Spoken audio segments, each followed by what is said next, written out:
Welcome back to HPL. We're the PvP Live Studios here in Frisco, Texas. I'm Tannen Grace, and I'm joined by Nathan. That's Admirable Zamora, and wow, our third match, that continuation match. What a match overall. Just such a great comeback from Green Sheep. Just barely didn't get there. Yeah, Zalay queuing up great in this matchup, but found himself down, just one game away from losing this match. He was one turn away from losing the match. Such a nail biter in that one. If you guys, I don't know, maybe you somehow missed that one. I don't know how you could have. I still haven't recovered all the way. My heart is still beating quickly. You missed a couple nail biters if that was the case, but we've got you covered. You can head over to pvplive.net and see the recaps for yourself, the stats breakdowns, everything that these players have done in these matches, the strategies they've chosen, how they've used them. Everything is available over there. And after this match, so important for both of these guys and for pretty much everyone tonight to actually get a win on the board. If we take a look at the standings and see where these guys sit, some beautiful stuff has been going on between these guys, and starting to make some headway towards that top 8 spot. Yeah, and you see Green Sheep fall to 1-5 here. Now, he's not out of it, but he's starting to really slip back from the pack here. He really needs to turn this around. And as we talked about, Zalay just, I almost said Nyria. Zalay just got his third win here, so he's up to 3-2 now. 3-3. Not exactly where he wanted to be, but he's still in a good spot to make that leap towards the top 8. Yeah, still very much confidence in his chances, and Purple, he's going to be playing in our next match as well. He's at 3-2. A win could really start putting him in a great position. But speaking of needing a win, yeah, Ostkaka finds himself at 0-3 so far in HPL. Hasn't had the busiest schedule, but that's going to start picking up soon. It's going to really start picking up soon, and you know what? He's playing against Purple. That's a very tall task going in. So let's start to talk about this match a little bit. You're gonna have Purple versus Ostkaka here in our fourth match, and what I really want to talk about with these two players, what's the most telling thing between them, is their damage to enemy hero. This is telling a lot about what's been going on here in HPL. Now, Purple's coming in at 3-2, but he's really been bringing the heat here in HPL. He is second in DEH going into this game at 25.1 damage a game here so far. So this is a pretty important thing for him, that he does a ton of damage. You're seeing this in his combo decks. When he finds a way to get in 22 or more damage in a game, he's 11-1 here in HPL. He is showing that he really knows how to finish a game off. He's not just gonna, get you low and then not find a way to finish through there. He's actually finishing you every time he's doing these things. So look for these big damage spikes coming from almost all of the decks he plays, since he favors combo decks and Hunter so far here in HPL. He's a combined 9-1 with Druid and Hunters. You're going to see a lot of combos out of Druid and a lot of face action out of Hunter. Yeah, we've also seen him be very clever in some of his deck choices as well. The fact that he's finding ways to utilize Snipe, King Mukla, Sunwalker. He said he had Black Knight in his decks the other day. A lot of things have been coming in from him, and the fact that he's been kind of aggressive in terms of how much damage he's been dealing, he's been very patient in doing so. Not necessarily just going for it headstrong. He's trying to find the right opportunities to look for those big damage pushes. Been consistently making those few changes to decks that are making those big differences in the games. Love seeing that from Purple. That's kind of been based not just out of what he thinks is best, but really been doing his homework on his opponents and how the metagame is working. Both of those factors in conjunction are leading to these kinds of spots for Purple. He's been making fantastic use of the HPL format. He's been making great use of this HPL format so far, and someone that's struggled a little bit with it is Ostkaka. He's coming in at 0-3, but the biggest thing that's telling for me is that he's dead last in DEH here in HPL. Now, he's averaging only 14.3 a game here. That's, he's doing about 14 damage a game here in HPL. Now, that hasn't always been a super important thing for Ostkaka in his career and in HPL. Since he plays a lot of control, he doesn't need to do a lot of damage to win, especially with Freeze Mage. He usually only needs to do about 15 damage to kill you, and when he loses these games, he usually does about 0 damage. So it's not always the worst thing in the world that he's not doing a bunch of this damage, but you can see this in 2 of the games here he's played in HPL. He only did 10 and 15 damage in those games, and he won. So how do you win these games with only doing 10 and 15 damage? He's doing it with Freeze Mage. So the fact that his DEH is a little low is because he's such a control player. And when he's losing, and it's been happening a lot lately, he hasn't been able to really get control of that board, he just doesn't do any damage to you. And he's been getting run out of the gym very early in his matches. Yeah, you've pretty much seen that from Ostkaka his entire career. Very calculated and patient in his efforts. Pretty much played control almost exclusively. He's looking to kind of use his decision-making ability in these situations to get the better of his opponents, but these opportunities haven't been coming up very much. People have been queuing up aggressive decks against him and been punishing him for that.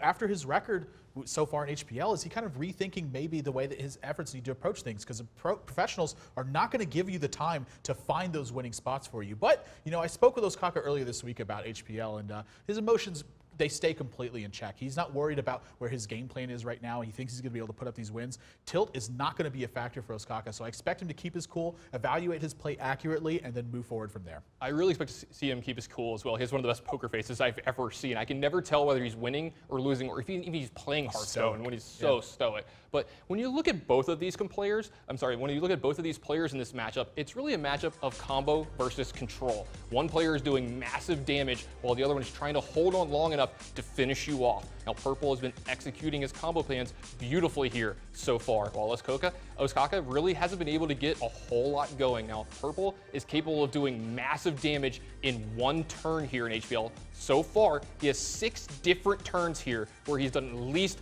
20 damage, if not more. Ostkaka has a bunch of games here where he hasn't even dealt 20 damage to his opponent over the entire game. Purple's done it 6 times in one turn.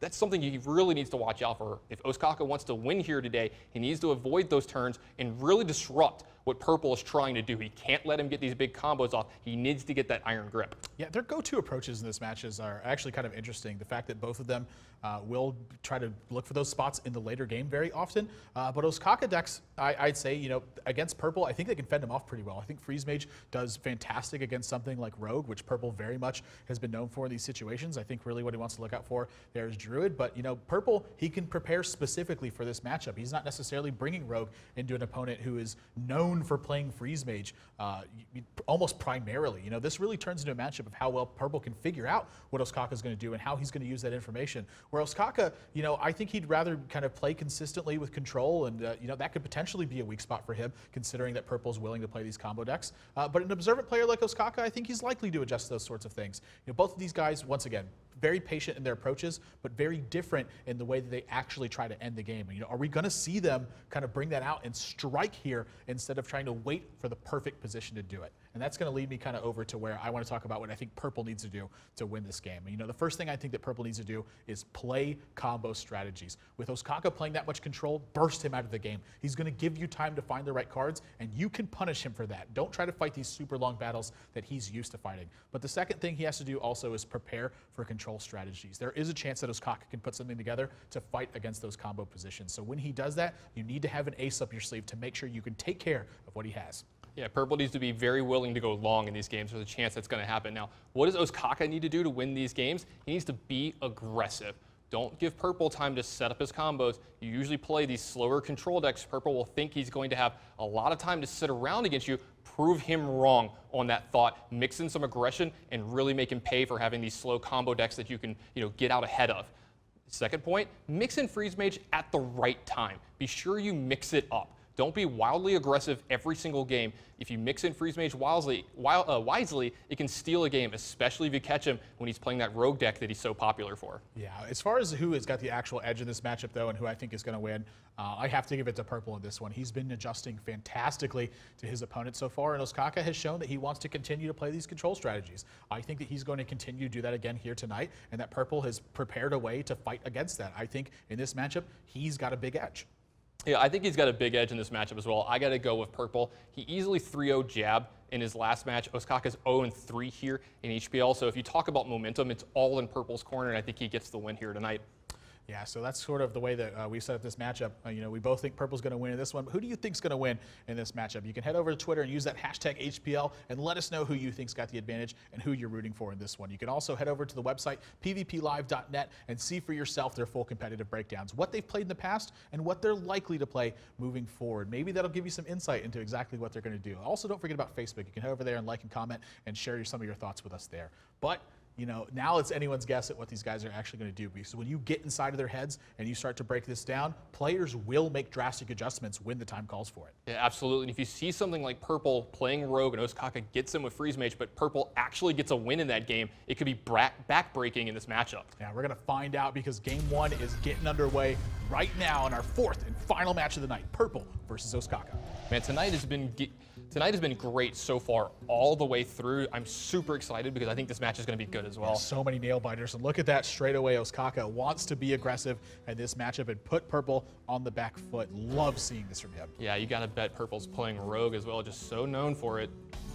Yeah, it's going to be Rogue right there. But that's a Worgen Infiltrator. I mean, this is potentially one of the dangerous matchups for Rogue. You know, if Ostkaka comes out swinging very aggressively very early on, Rogue oftentimes will find itself in spots where it can't recover these kinds of games. Yeah, love seeing this from Ostkaka, just super aggressive draw. That Phantom Knives is going to be pretty good this game, though. Yeah, a couple of options here for Ostkaka, and one of them is very dangerous. If he chooses to use Abusive Sergeant and Leper Gnome, he's going to be running straight into a Phantom Knives, and I think that's something he's taking into account this turn. You know, despite the fact that he's playing aggressive decks, he will take his time and plan out the best possible line. Yeah, very stoic player, very thoughtful player. Even in this, what people consider one of the easier decks, even though I don't agree with it, it's things like Face Hunter. They're just like, oh, you just play everything and then you hero power a bunch and then burn their face. No, you need to play well and make sure you squeeze out every point of damage. They matter so much. Yeah, I mean, sometimes your draws are so strong that your opponent doesn't have a response to them. That's called strategy. Yeah. If your opponents aren't bringing stuff that prepares very well, that's how you punish them. You get the better of them when they're not playing these honest decks. He's going to move all in with his Worgen Infiltrator. The old 4-for-1 Phantom Knives. Yeah. Well, technically 3-for-1, but you get the extra card. Yeah, he's actually going to prep here, wants the coin so he can get the Azure Drake on board sooner, and this will also allow him to dagger up. Love this play. Great turn from Purple, yeah. And you can see how fast he makes it. This is one of the decks where his expertise is second to none, I would say. He knows exactly what to do in all of these situations, and you see that in his decisive play. Yeah, absolutely. Just a back-breaking play from Purple here. Ostkaka down to just a Knife Juggler and a Haunted Creeper. This Freezing Trap, it could be good going into this game, but it's usually not at its best against Rogue players. Yeah, all of his options have been stifled very early on. Frankly, I like the fact that he's moved in here. He does punish Purple in a spot where he doesn't have something like Phantom Knives. Yeah, if he doesn't have Phantom Knives, Purple has to do something like he has to have like coin into SI Agent plus using his dagger later in the game. So as long as he doesn't like Phantom Knives, Purple has to have very good hands to compete with what he did and take a lot of damage competing with it. Yeah, this is one of those spots where it's to make the opponent have it sort of mentality. Big Game Hunter in Purple's Hunter in Purple's deck. This card does not belong in Rogue, but you can see this is the kind of stuff that Purple will do to adjust to certain kinds of opponents. And Ostkaka came prepared for that, but Purple kept that Phantom Knives in his hand, or had that Phantom Knives in his hand rather, and was able to punish him for that. And you can see it right here, even going to use the Eviscerate very aggressively. He knows if he stays ahead of the curve in this game,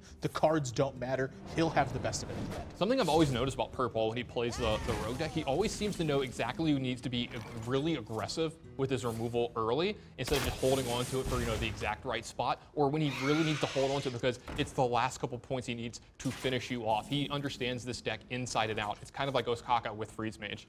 Yeah, so a couple different options available to him here. Azure Drake, I know that he loves to get this on board as soon as possible, and he's going to start pushing the action. He says, you know what, you have your Haunted Creeper, I'm going to start pushing for damage. So just taking Ostkaka down to 26 here. And Purple sitting very comfortably. Ostkaka very low on cards, and already, at turn 5 into the game, Purple still at 25 life. Yeah, not the worst draw here from Ostkaka. He can take care of this Azure Drake now that he was going to have a problem with. This Freezing Trap wasn't going to be able to deal with it. You can't leave cards like Azure Drake just sitting around on Purple's side of the board. He will punish you with it. Yeah, I don't really think he has an option for how to fight this, though. I think with this kill command draw, he just has to hope that he can somehow push for damage, but maybe at the same time, he just has to hope that Purple's hand is something like Sprint, Sharp Sword Oil, Sharp Sword Oil. He probably still can't even beat that hand, though. That's the problem. I'm going to find out exactly what the line of play is for him and then take his action, but this is looking dire straits. That Phantom Knives just absolute, against these kinds of aggro decks, the swing turns come much earlier on, and they're usually seated in sort of weaker appearing style cards. Yeah, I mean, we saw earlier tonight Phantom Knives actually not be good in a lot of the spots that it was played. You saw a lot of people just cycling it, whatever. But here you see the power of that card. When it's good, it is back-breaking. It's almost, it might have easily won this game for Purple. Yeah, I would say so as well. And Purple going to take a few points of damage here with this kill command. Where is it pointed? It's at the Azure Drake. Ostkaka needs to stifle off some of this pressure and hope that his hero power can get the majority of this work. Yeah, he knows that if he leaves around too many minions, because of cards like this one right here, Tinker, Sharp, and Oil, if he leaves around too many minions on the board, then Purple can really finish him off very quickly. He can race you faster than your deck can. 2 Earthring Farseers also, keeping him at 25. Yeah, those are great in this matchup. So good in this spot, and Ostkaka's got a Freezing Trap in his hand. That's no good right now. He picks up Arcane Golem. I have to believe he's just going to push for damage and hope for the best. So you're saying when you want to push for a lot of damage, you don't want to Freezing Trap and Earthring Farseer? That's definitely not what you want to do. Arcane Golem, and they give Purple a little bit more mana, but he's going to take some damage in the meantime. And so still we'll have to help take care of this board. Chipping away, just keep chipping away. But well, with a second Tinker Sharp Sword Oil, maybe he feels comfortable just racing at this point. I mean, this is a lot of damage in the coming turns here, but he's going to sprint first and figure out exactly what he needs to do. Backstab would be an excellent draw for him right now. It doesn't look like he's going to get it, but he does pick up an anti-Keel bot. A lot of ways to regain life here for purple. Anti-Keel bot, not always a card you see in his rogue decks. Yeah, you can see that even despite the, he has this big game hunter in here to fight the longer game, but he has 2 copies of Earthen Ring Farseer and an anti-Keel bot to protect himself. Seems like he's got everything covered in case he was caught off guard. Yeah, this is such fantastic deck building for purple. I'm curious what else he had in this matchup. Because if he's queuing this up first, his read is that Ostkaka wasn't playing Freeze Mage, I think. Yeah, I think this is a level within a level. You have to worry about what your opponent's going to play, and oh, he's really popular for playing this deck, so I'm not going to play it. But it's like he knows that I know that, so he might not do this. In this position, Ostkaka, I think, is trying to put purple in a position where he's overloaded on mana and can't officially get anything done. But I think anti-Keel bot is going to all but close this game at this point. Yeah, he's going to have anti-Keel bot plus SI7 agent if he wants it. He's got, the world is his oyster here. He's just got everything going for him in this game. Can't replay the Earthring Farseer this turn. It is going to cost 2 more mana. Oh, dang it. But once again, if he sees one freezing trap, I think he assumes there's another one. That anti-Keel bot looking to be the absolute face of terror. Ostkaka finds himself another Arcane Golem, but purple's got too much card advantage. Yeah, he's going to actually scoop it up here. We'd like to see him actually play this game out. He could get in some more damage. You never know, purple. I don't want to say he can mess up because it's really hard for purple to, we've seen him play so well here. But we have seen people mess up before. At least draw a few more cards. You never know, you might get the perfect runner. Just get in enough. You could also get some more information out of it. Absolutely. Who's to say he that some weird cards didn't have a Keys and Mystic in his deck. Maybe he would have liked to see that big game hunter as well. I think it's paramount for players to not concede because sometimes players will reveal more information than they should. Sit there and take your beating. You've already lost. If you believe you've already lost the game, that's fine. Go ahead and lose the game. Try to get some more information and use that in future games. You need every single piece of information you can get to get every single percentage point. Absolutely. If you guys want to see the recap for this game, you can head over to pvplive.net and see it for yourself. Every card that they played in this matchup, the strategies they chose, and how they play them, as well as see their competitive histories side by side and see who you think's got the edge in general of what they've done in their past. So that's going to do it for game 1. Purple's up 1-0, and Ostkaka is going to need to start turning this one around, or he's quickly going to find himself at a big disadvantage. So when we come back, game 2 is going to be getting underway. Don't go anywhere, guys. You're watching Hearthstone on PvP Live.